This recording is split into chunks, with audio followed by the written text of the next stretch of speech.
JC Regino. Ginawa ng kanta ang naging breakup ni na Kim Chiu at Sian Lim.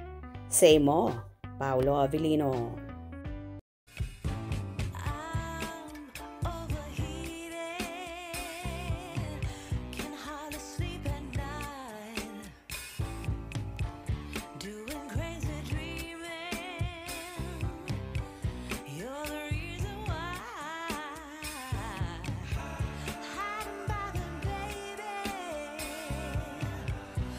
Gumagawa na rin ng sariling pangalan ang anak ng pumanaw na singer na si April Boy Regino na si JC Regino.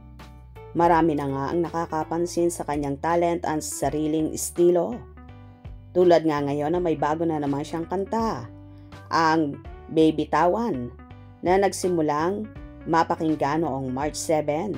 Ang Baby Tawan ay tungkol sa pagdurusa, sakit of being left behind in a relationship na ang pangakong gagawin kan baby ay naging mapait, kaya naging baby tawan.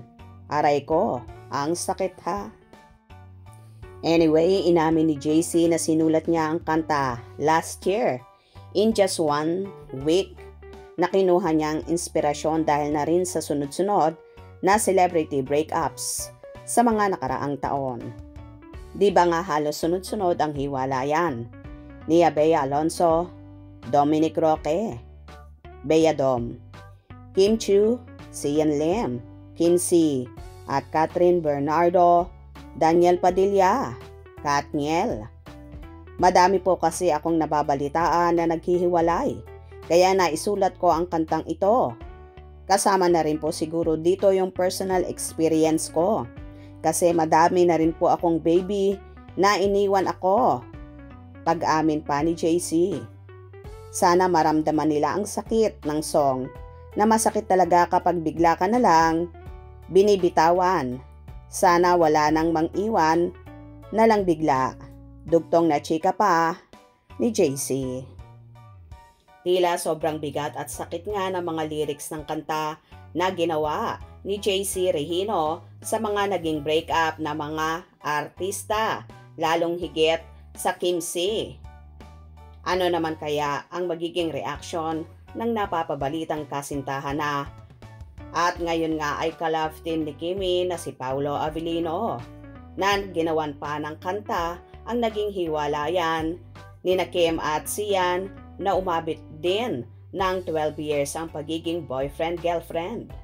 Well, for sure, wala naman ito at hindi big deal kay Paolo dahil isa naman siya sa nagpapasaya at gumamot sa puso ni Chinita Princess noon na nagdurugo.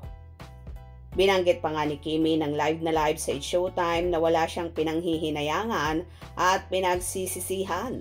So it means, hindi talaga sa haba ng pagsasama at panahon ang relasyon, na kahit sa madaling panahon at totoong pagmamahalan nyo ay magkiklik agad kayo, kagaya na lang ng nangyari sa Kim Pao. Hope you enjoyed. Please subscribe for more info.